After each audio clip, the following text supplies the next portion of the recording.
Thank you very much. North Las Vegas City Council welcomes each and every one of you to our special council meeting tonight. If you wish to speak, please complete one of the blue cards which are located on the outside table or on the podium rail here to your right or left.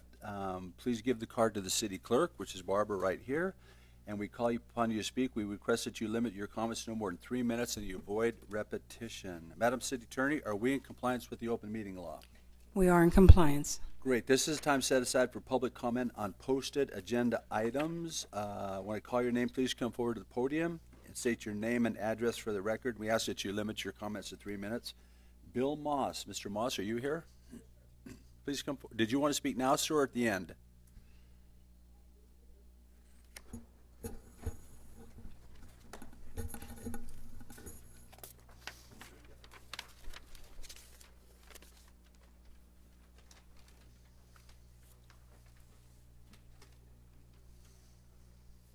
I'm sorry, I thought my right-hand person put his name on.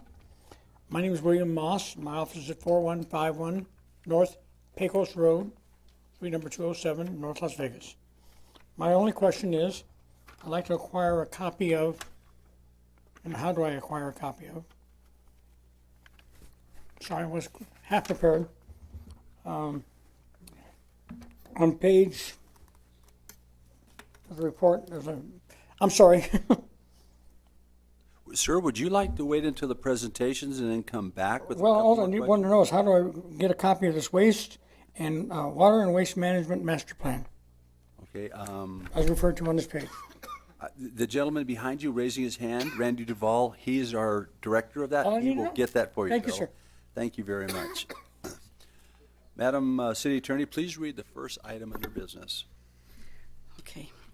First item under business, presentation, discussion, and/or acceptance of a validation study prepared by Ledcor Construction Company to determine the feasibility of providing water service to Apex Industrial Park for possible action. Thank you. Good evening, Mayor and Council. I'd like to introduce Cam Walker and Chad Nichols from Ledcor, Larry Carroll from Pogomile, who will present this study. Before I turn the mic to them, I just want to point out they have, since we posted the draft report online, and we have received some changes, about the 12 cosmetic changes that's being reflected in today's presentation. Those changes will also be incorporated into the update to the online version shortly after this meeting. Thank you. Thank you very much. Mr. Walker and Mr. Nichols and Mr. Pogomar.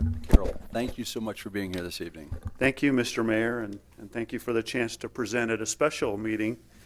It is a very important place that we got the chance to do this validation study for. And under the sense of full disclosure, as we always need to do, I am a city councilman and I sit on the Regional Planning Coalition Board, and I want to make that disclosure so people are aware that this is not in my jurisdiction, but it's in Ward 1 and it's an important part of Southern Nevada. So I was excited to get a chance to participate in this with Larry and Chet and our companies. For those of you who are not aware, the Apex Industrial Park was developed in the 1990s as an area of industrial development when there was an explosion of Pepcon and they wanted to move out into a different area of Southern Nevada but stay within Southern Nevada. This land was, long story short, as you all know, but so the community is aware, it was really put in place to be able to have an industrial park, to move that out of Southern Nevada, and there was a lot of studies and environmental work that went into that. The missing link there, and at that time, the major thing that was needed was water, as we all know. Times have changed, things have changed, and you tasked us in January with doing a validation study. We've been out there working for some time on other opportunities, and we came together in a somewhat of a public-private partnership to look at the feasibility of building a water line and the real costs after the master plan was completed. So this area identified in the study, as well as to show as some of the industrial parks that are out there and are a part of Apex today, many of which can't be serviced because there's not enough water in the area, although there is some and some development.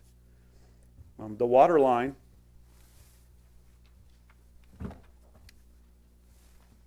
Phase one of the water line is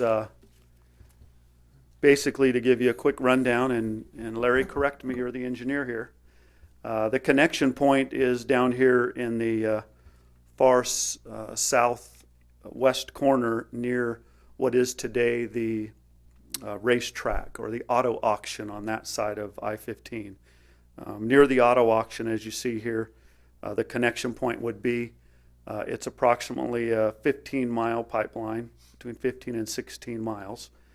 It runs up along the edge of I-15 approximately to the 93 interchange. It runs up 93 and then back in. There are 3 pumping stations. There are 3 water tanks, the sizing of which we can talk a little bit about, but they're really planned for future growth. This is a phased one development.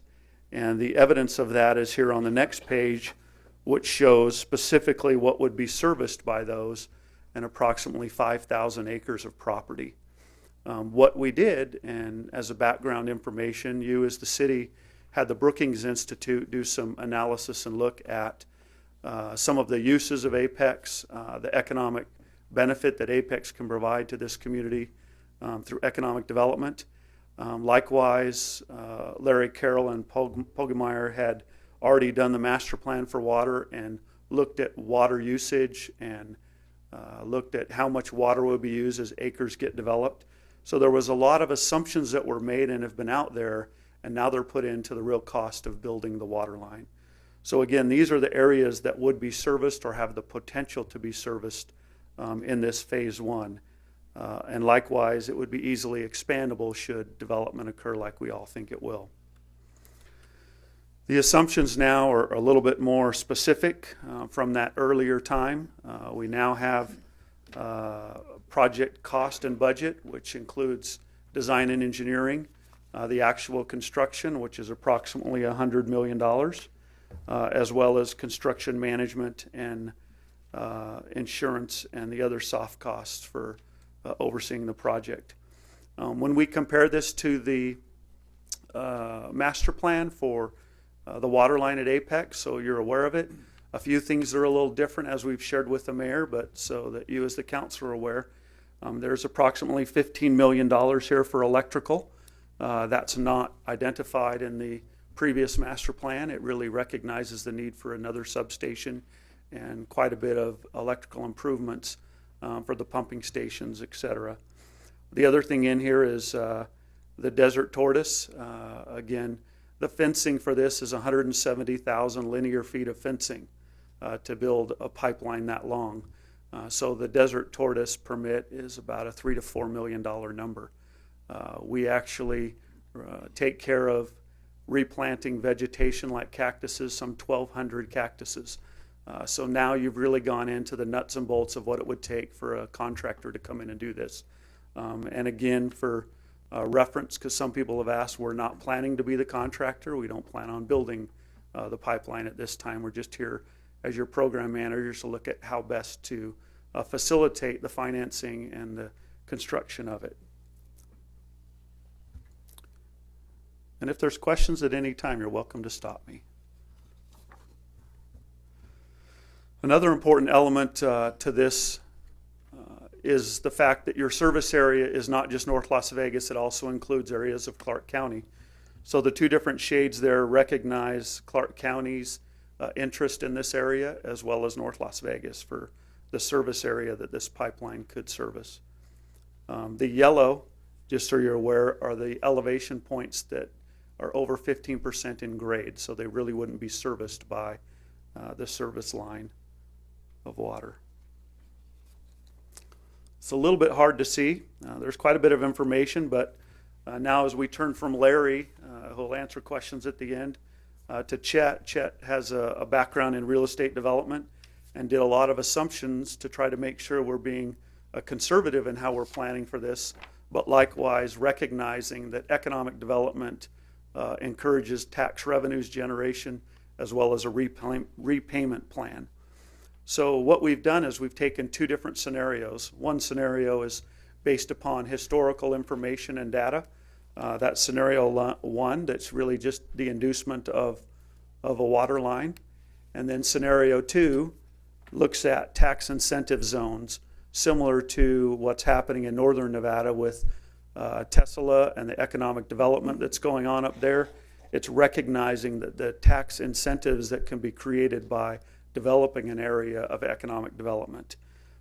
Again, they both service 5,000 acres, and it goes down through and it references the assumptions that we've made consistent with what Brookings has shared, the Waterline Master Plan has, as well as the historical information that we have of growth and development in industrial parks.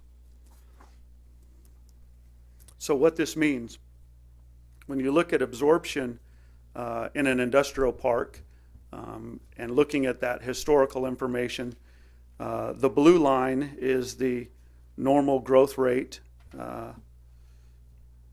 at a 4% rate, which is normal and customary of what you've seen in a historical perspective in North Las Vegas. So you know you're about 30 to 31% of all growth in the industrial areas of Southern Nevada occurs in North Las Vegas. So North Las Vegas is going to see a lion's share of that regardless. Now you're opening up a lot more growth and development for industrial, so you'll see a larger percentage of that. So as you see, the yellow shows what happens when you induce or you attract more growth and development because you have the water line now. So that's the difference in these two, is now opening up a whole new area. So you have really two different areas to look from for growth and development. Now, scenario 2 recognizes some of the economic diversification district that occurred in northern Nevada. In working with Ryan Jr., Chief of Staff, Mayor, and Council, and looking at state legislation that's out there to attract and encourage growth and development for economic development reasons. When you look at that, what changes in this dynamic is this first 10-year period incentivizes through tax benefits and abatements individuals to come in and develop and relocate and move to the Apex area. So if something like that were to occur, which is what's been discussed, you see that it really attracts large, significant growth and development because you have a water line for one, so you have service that can take care of an industrial use that's coming in, and you also have some abatement. And in meeting with your finance director, we talked about some of those things, and in the analysis that'll follow, we didn't recognize all those abatements going to an industrial user. We didn't recognize all those abatements staying to pay for the water line. There needed to be a balance between those two uses. So I believe it's 50-50. Yeah. Hi, Chet Nichols with Ledcor. Good evening. I believe we decided that we looked at the financial analysis, took a look at if you were to access 50% of the potential revenues, how it would service debt in a typical debt scenario. And as he turns the page here, you'll get to those specific scenarios. Great, thanks, Chet. So again, your finance director talked about that balance. We can't give all the abatement because we don't have water, but likewise, we need to build a water line, and how can that help be funded? So scenario 1, as we showed that normal trend of growth in the study, you see what some of the categories are that can be there for revenue generation. Again, this is really just allowing you as a city as well as the state to recognize those areas where funds could be made available or might be used because of the growth and development of Apex. So there would be potentially a special assessment on the land, a water surcharge. That special assessment is similar to a connection fee. And then the property tax generated, the sales tax generated, and then the modified business tax from payroll. Those are some of the areas, again, where Tesla and the economic development product up north receive some of those benefits. These are things that would be an inducement because of these projects going forward potentially in Apex. And you see that number increases, but it likewise is a pretty healthy revenue generator for the city of North Las Vegas and for Clark County. So again, in aggregate, this can be generating in a 20-year period about $500 million. Scenario 2 creates this economic diversification district, similar to what happens up north, and again balances that 50% going to the tenant or the development that goes in, and the other half looking at paying off infrastructure needs and planning the business park. Again, that occurs in the first 10 years. So you'll see here these generating revenues kind of stop and get a little more normalized as you get out 10 years in period. So they move very quickly to move up in revenue generation, but then they stabilize.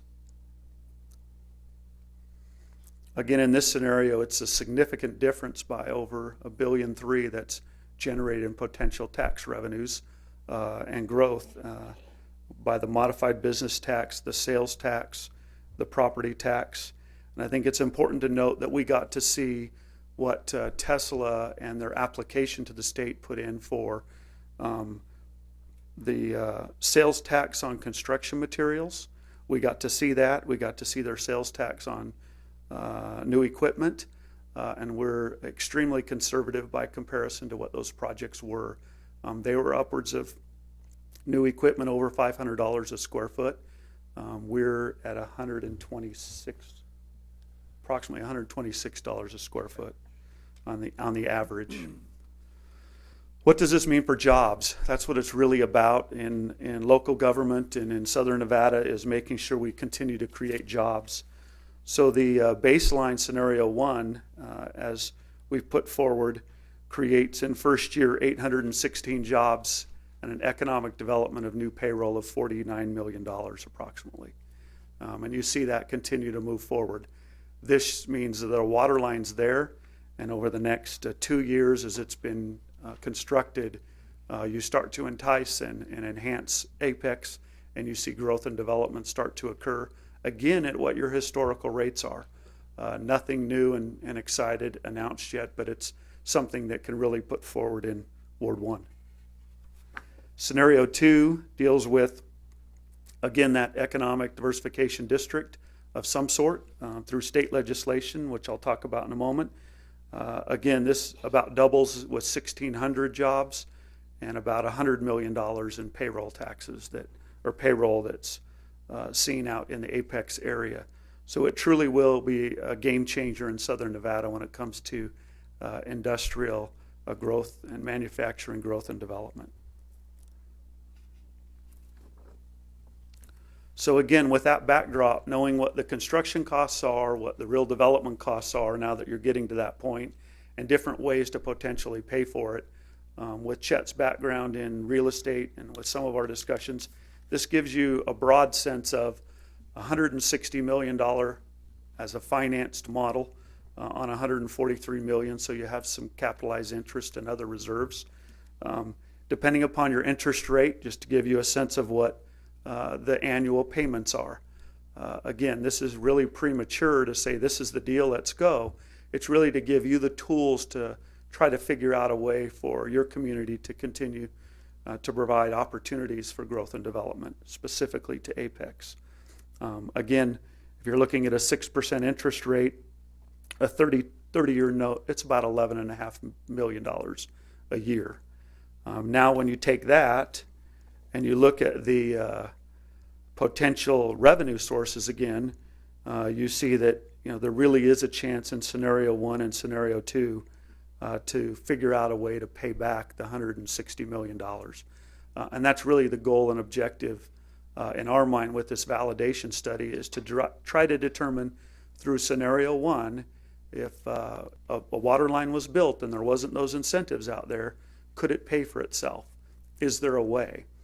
And then through scenario 2, working closely with county officials, the state legislature, in determining how to make a Tesla of the South, as the mayor and the chief of staff and others have talked about, really making Apex that gateway to Southern Nevada for manufacturing and industrial.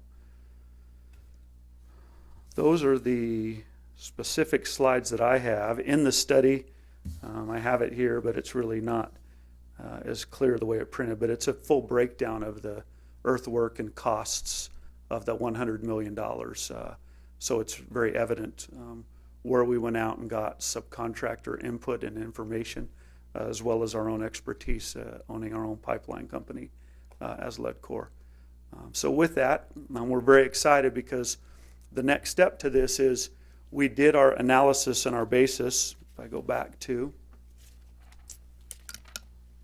we did it here, as you'll recall, at $160 million.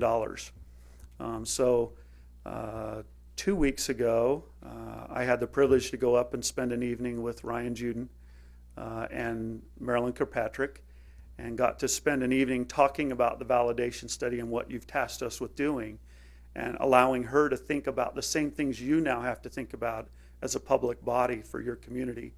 And Marilyn took to heart some of the areas of interest here, and I don't think it's by accident that in Assembly Bill 412 and Senate Bill 415, it was the last Assembly bill that was introduced Tuesday evening.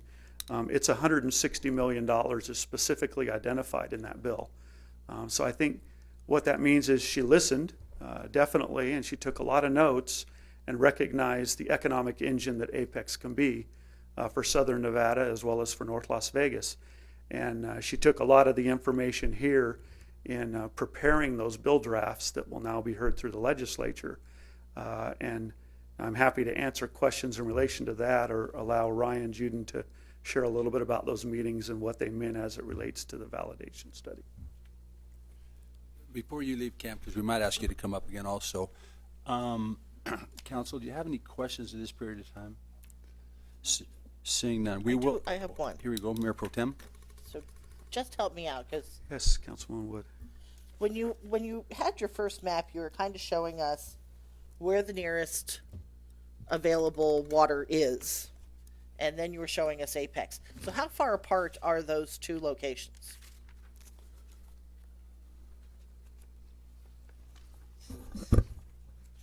Larry Carroll, for the record, 6960 Smoke Ranch Road.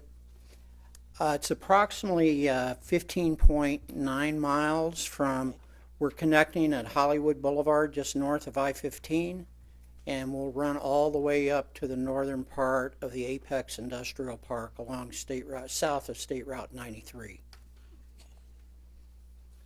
That's what I needed to know. Thank you. Thank you very much. You know, the interesting thing, Cam, is the overall intent of the study was to provide guidance for the city of North Las Vegas as it endeavors to promote this new park, Southern Nevada's largest industrial park. It's interesting to talk about performers and numbers, but maybe because of your experience with that multi-billion-dollar company, Ledcor, and you provided the money for this, in layman's terms, would you say that this is a very sustainable project and the future is bright? Is there some things that maybe you might want to caution? I would ask you just for, that verbiage.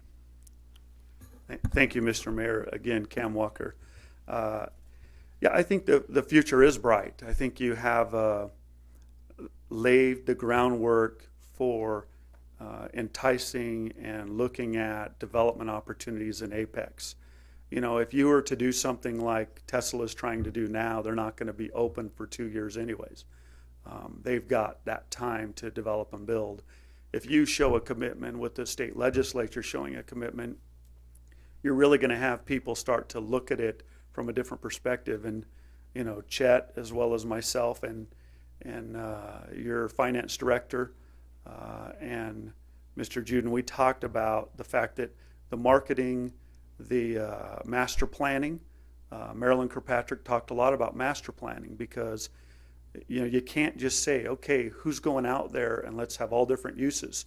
So once you allow a chemical manufacturing facility to go out there, now what's going to want to go next to that? So it has to be master planned and prepared for that growth and development that's going to occur. But I think you really do have not a diamond in the rough. That was 20 years ago. You really have a diamond here ready to go. You really need a partner and someone to put the diamond on the finger so that something really starts to happen and materialize. Because you really want to have that anchor tenant, if you want to call it, similar to what they're doing up north. You want to have that project or two that sees the value and sees the opportunity as you go into it with the state as well as with the county and with developers that want to move out into the area. And we see that. Thank you. I mean, this might be to you, Mr. Nichols, just to let you know, the Economic Development Diversification Zone that was just approved for the north has some very substantial people, that are involved in it. You've looked at the water scalability. I know we've talked a little bit. The promotion of this land and some things that could come here, you put all that into your analysis. Is this land ready to be had by people like that or looking for places like Apex? Yeah, I guess Chet Nichols, Ledcor again.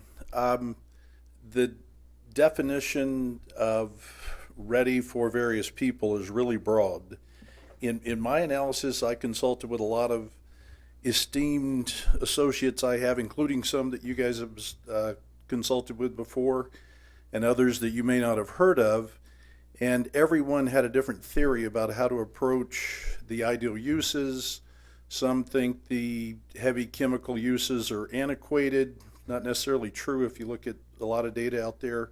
The one component that someone brought in late to my attention was a study that was done, a large-scale study regarding consumption. When you hit a certain level of population within a region, that it becomes economically viable to manufacture, produce, assemble, grow, whatever the need may be, the components that are being consumed in your market. And at the end of the day, looking at historical growth, percentage of market, all the analytical things, I think that may be something that's most important here is you're going to draw from a number of industries to fulfill the consumption demands of a huge valley.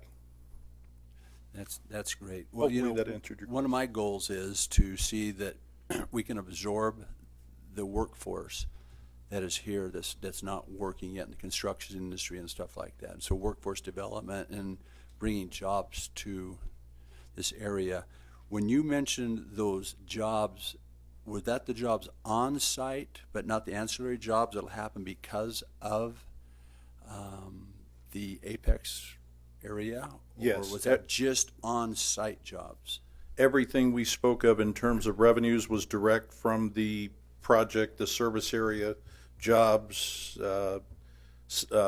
payrolls, everything. And I think there's going to be a wonderful opportunity to employ a lot of the valley's unemployed with the types of industry that could be drawn up there. Yeah. Thank you very much. I think, Mr. Carroll, did you have anything to add? I think Mr. Juden, Director Juden, was going to. Am I wrong? Oh, excuse me, Ryan. I was looking all over for you. Thanks, Mayor. I don't have a whole lot to add to what was said. I will just a couple brief comments.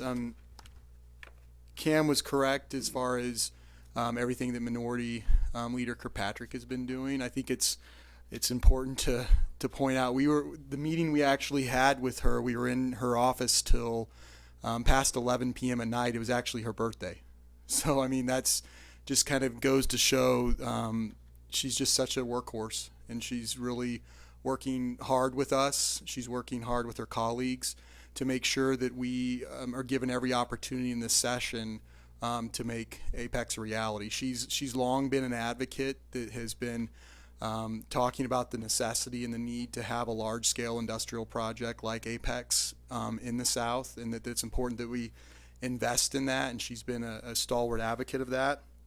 One of the things that is important, a few things that she's been working on, she's been working on identifying specific resources within the state that can be leveraged. These are different funds, both from existing funds as well as federal grants. These are things, that's one of the things that she's working on to leverage to kind of help bridge that gap to make this even more of an attractive deal in the private sector. Another thing that she's worked on is, as Cam mentioned, is she dropped language in both the Senate and the Assembly. It was identical language that she dropped, and that gives us kind of, in a way, in a legislative way, kind of two bites of the apple. It gives us an opportunity, if we're finding resistance in one body, to try and move it another, or some of the conditions within the bill don't apply directly to Apex, so it gives us the opportunity, if they're going to cause problems, to strip them out and then have it as a standalone, the Apex provision. One of the most important things that the provision that Marilyn Kirkpatrick put together was Section 9 of AB 412, which provides the full faith and credit backing on this, which that's one of the most important things that we've heard as we've talked with LEDCOR and other groups, is that they just need to have some kind of a financial backstop just to make it something that's that much more appealing as they go in and try and bring this into private markets. So we're very excited about where we are with the bill right now. We're still working closely. I keep wanting to say speaker, but we're still working very closely with Minority Leader Kirkpatrick, and she's kind of really a big champion of this. Great, thank you. Council, do you have any questions at this time? Councilman Wagner? Anyway, thanks for the report so far. That's a lot of information here. A lot of work obviously went into this, so we do appreciate that. Now, so my question is, we're talking about this great plan for the future. How does it get started? How do we get from right now to someone coming in? And correct me if I'm wrong. There has to be someone come in that has a business big enough or large enough to qualify for state incentives. Or someone's just got to come in and front $160 million and cross their fingers. How do we make this happen? How do we make this happen from right now? That's a good question. And I think if you think of this just in pure business sense, what LEDCOR has brought to the council today is a business plan that basically says, okay, this is the amount of investment that's needed. This is the product that's going to be developed. This is how we see the return on the investment and how we see you getting your money back. So we now have a critical piece that we haven't had before, which is the business plan. And you know, Councilman, as a businessman, that if someone comes to you and asks you to invest in a project, when you lack that business plan, when you lack that on paper as far as how your investment is going to be used, how that investment is going to be returned so that you can, pay for your colleges, your kids' college education. You need to know all that stuff. So what we have now is we have that tool that we can take both to the private sector and to the public sector and say, here are the actual costs. We're not relying on a decade-old study that SNWA did that said this is how much the pipe's going to cost, but that we've got that. And that's one of the things that Marilyn Kirkpatrick has done is she's been working with the county, she's been working with the city to start building a coalition of people that can take now these tools that we've been able to put together and say, this is why this matters, and this is why this is a very good, sound investment. So I'd say that's the first step. Now we have the business plan, if you will, and now we're able to, it was one of the first questions we asked to Cam when he brought the draft back was, is this a bankable deal? And what that means is, is this something that on paper is something that can be consumed by public and private sector as a wise investment that will be a huge benefit, and it is. We've shown that it is, just from the numbers alone. When we got the economic impact analysis back from Brookings, and they suggested that based on their models, which was, by the way, the same model that was used in the North when they did their impact analysis, that it was a $192 billion return on a 20-year period. When you look at that and you look at the ROI of a $160 million investment, that's like a 200,000% return on investment. That's a very wise use of public resources. Cam, do you have anything to add to that? Yeah, thank you, Councilman. And what Ryan has shared is absolutely right. We also, with Chet's help as well as our team, you tasked us with talking about the public-private, and the public side of how to possibly build and construct and finance this. So that's why we left the range of interest rates. That's why we left, some flexibility there. We have had discussions with funds that would be interested in being a private investor in a water line. We've talked through some of the different elements on how a public-private might work. There's still some elements that aren't there in state legislation that needs to be looked at. There's also things that North Las Vegas needs to do. One of our discussions with a financial advisor is you're now going to have one point where you create the Apex water service area. So now you can have an impact fee, a connection fee for Apex. You can have a surcharge because operations may be more in the future for Apex. Now you have a delineating point where you can start planning how Apex is dealt with in the future. No different than the Water District have in the Mount Charleston service area or the Searchlight service area for their needs. Now Randy and the Utilities Department can really keep funding growth and that funding itself. But yes, like Ryan shared, it is a bankable deal. It really is it tax exempt or is it taxable debt? What's the backstops that might be there? Are there federal grants that may help as a backstop or as an incentive to get it started? There's a lot of flexibility now to continue to work with the city and take this to the next level depending upon what the state legislature does. I have two, Yes, ma'am. Ms. Goins-Brown? I have two questions. Since this is directly talking about the water for phase one, correct? Okay, if so, when phase one is successful, is there a time frame or already a plan to go after water to start a phase two, since there'll be different phases, or how's that going to work? And also, are we looking to see, okay, you have jobs that are percentages of jobs that you will, well, that you don't know specifically what you will need, but how do we start job training programs? Would that be 2 to 5 years down the road, or how do we know specifically what will be needed in the time frame for getting folks trained for these type of jobs that will be coming up? Two things, Councilwoman Brown. The first question was job training. Yeah. That was the second question, sorry. That's okay. It really depends on who comes and what the industry is, and it's your work now. It's really how, the mayor's been championing this, you as a council's been championing this cause to bring industry into that area. You now have a tool to go out and help entice them and to see that there's a means and a methods to go out and potentially fund this by helping with your local financial advisors, et cetera. The plan is for phase one, and Larry can address it. It is expandable. The tanks as well as the pumping facilities are planned for a next phase that could go along with it, so you have a larger service area. Now, I hope that is the problem. It's been that way in the past in Southern Nevada. We didn't build enough. So this plan is set to be able to move a 5 million gallon tank to 10 and have 2 5s, and then expand the pumping facility. In meeting with Randy, your utilities director, he really shared and agreed that having a smaller tank allows you to turn the water over so it doesn't sit stagnant as you start down this path of growth and development. Am I right, Larry? Yeah, please do. Mr. Nichols? Yes. Hi, with regard to the job training, if you look at the schedule within the study, it shows almost 2.5 years from now until it would be online. Same thing for the first large projects.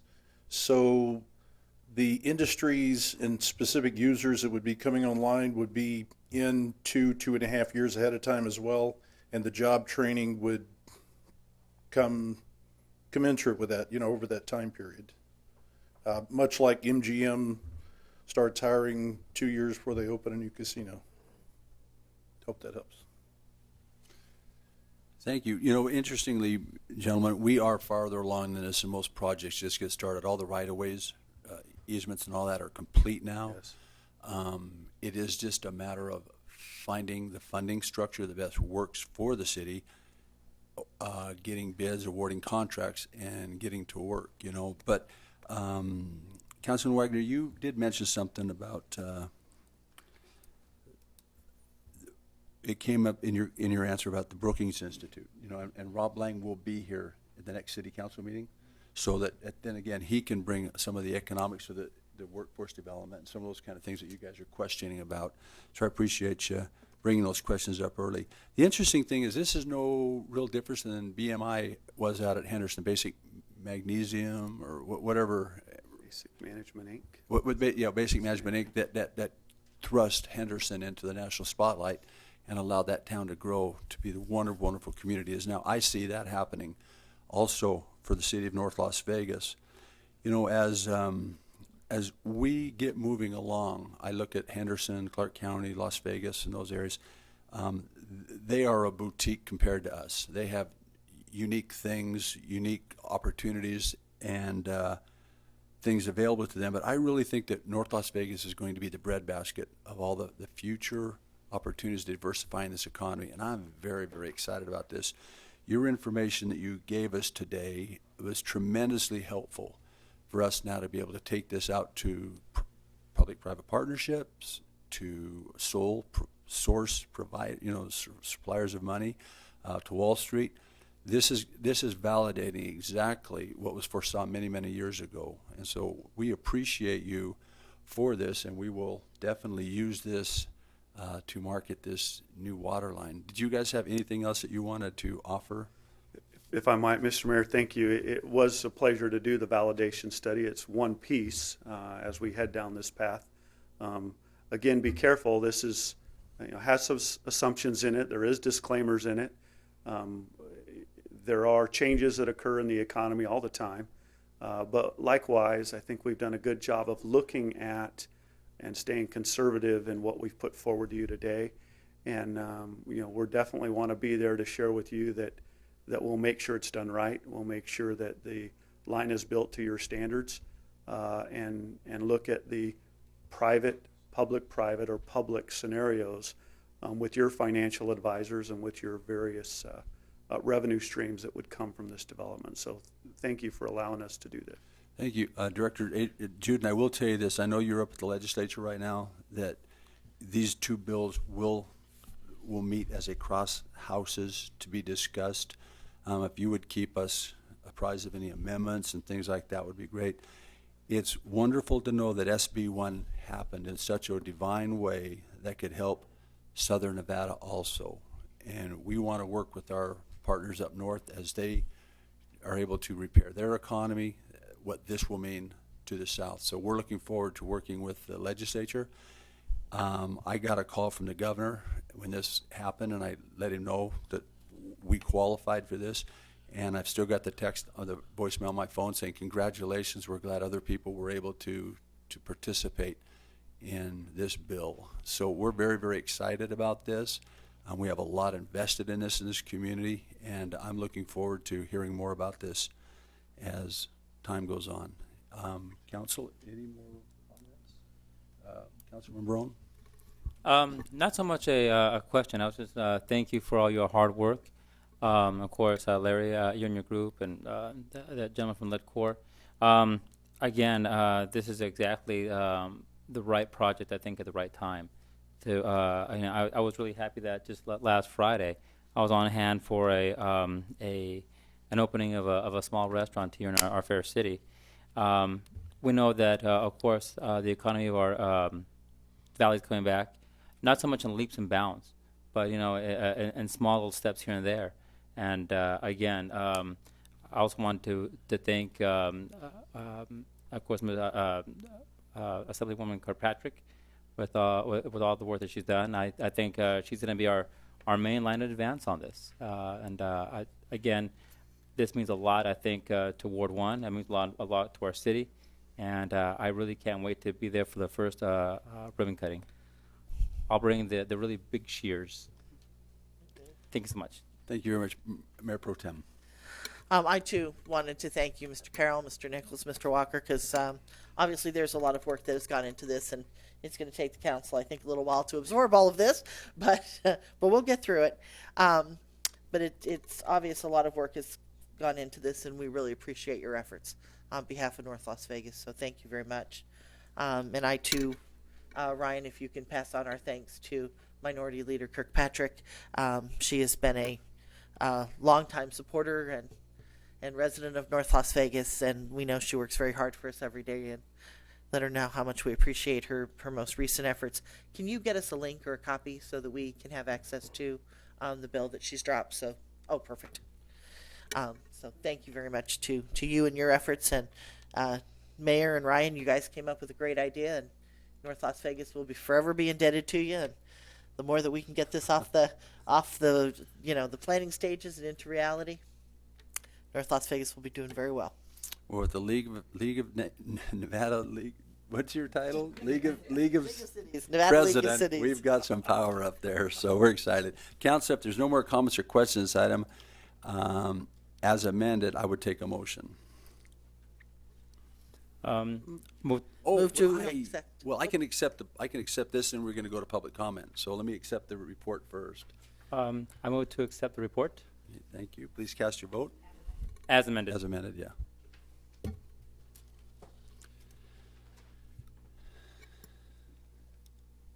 Thank you very much. This is a time set aside for the public. If you'd like to come forward, when I call your name, I have no blue card, so if you'll just turn that into the city clerk, and we ask you to limit your comments to 3 minutes. Please come forward.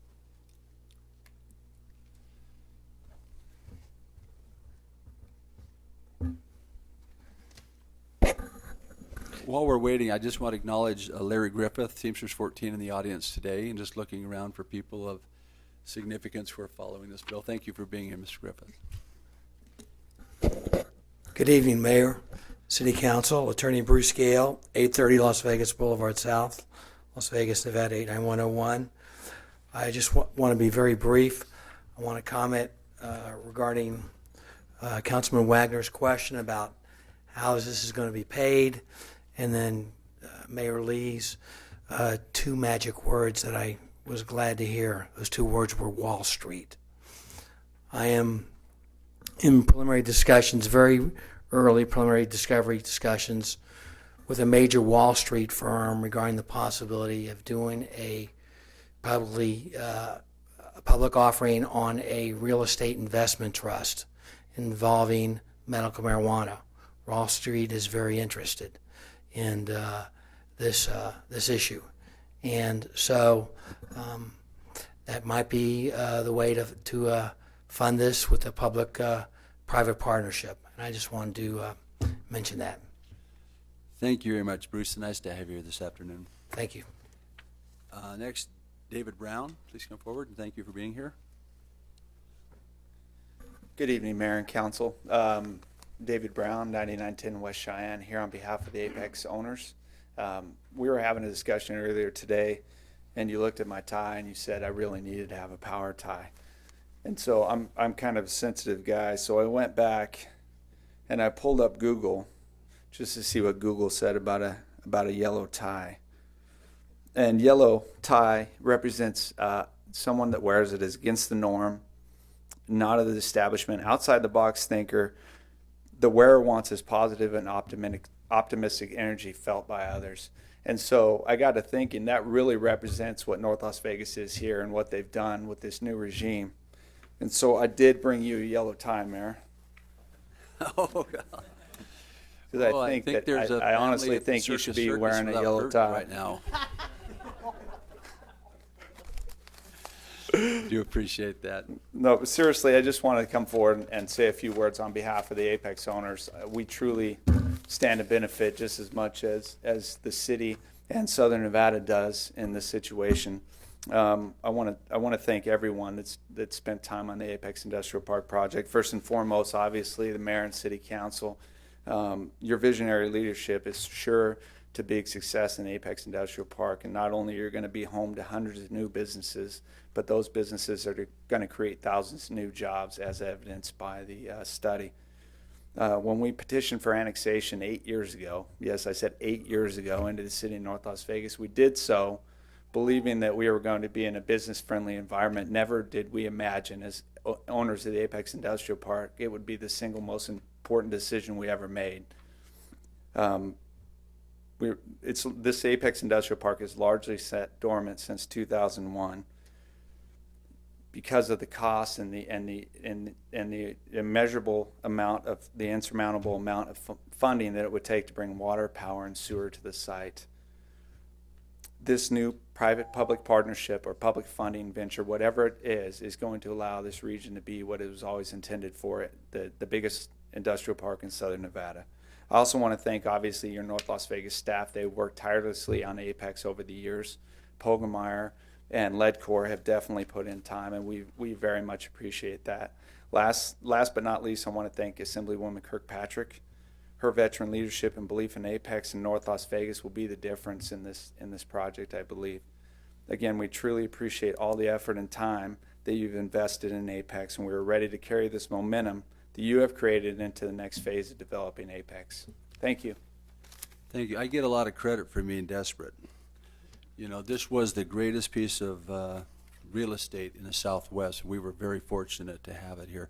You know, notwithstanding, I see Nevada Power in the back, and I appreciate them being here. And would you please let the president of your company know how much we appreciate him and how hard he has been working also to see that this comes to pass. I would appreciate that. And I have somebody here from the LVGEA. I see one of my board members here is with me, but there's some staff. Who's the staff here from the LVGEA? Would you please come forward for a second? We've been working very, very closely with Mr. Skanke and his organization. We see them as a very powerful tool for Southern Nevada and actually for the whole state of Nevada. Yep. But because we do have you here close to us, and I attend those meetings and see the brain trust that's going on there, would you mind addressing the City Council? And I want to recognize you and your leadership there too. Thank you very much, Mayor. For the record, Michael Venozzi from the Las Vegas Global Economic Alliance. I am the Director of Public Policy. And, you know, I can't tell you how many times we've worked with your economic development team, Terry, and everyone involved with that organization, and how many times we've actually we put Apex forward as, you know, a place to do business. I know that your economic development team and LVGEA is working, along with GOED, is working on a couple of specific leads that I can't discuss because of non-disclosure agreements right now. But how many times we've actually, you know, put that forward, we've said, hey, you know what, this is a great place for your huge industrial complexes to go. And then at the end of the day, you know, what happens? It's, oh, there's infrastructure. Oh, there's so this conversation that you're having is an extremely important conversation, not only for the city of North Las Vegas, but for the entire region and for the entire state, because, you know, the Las Vegas Valley, the Clark County is the economic engine of the entire state. So if we get this right here, along with, I would also like to recognize my other board member, Cam Walker. If we get this right here, we get a lot of things right in Southern Nevada. And my legislative chair, John Delikanakis from Snell and Wilmer, is also here. I think it just talks about the level of commitment we have to letting this, or to making this happen in Southern Nevada. We'll be working with Ryan Juden and our lobbyist team at Porter Gordon Silver. I'm sure you know them well, Sam McMullen, George Ross, to do what we can to help you. Before you go, I would like to also applaud GOED just a little bit. I don't know if there's anybody here from the Governor's Office of Economic Development. Do you see anybody here in the audience? But we want to also let them know how we appreciate them and, you know, the significance and effort that they put into see that we could open up North and Southern Nevada for this wonderful opportunity for both of us. It's truly a good partnership that the cities, that the Regional Development Authority has developed with the state of Nevada. It didn't always used to be that way. We are working well together now, and we hope to, you know, continue to that in the future. Thank you very much, Mr. Thank you. Venozzi. Appreciate you. Seeing no one else coming forward, this meeting is adjourned.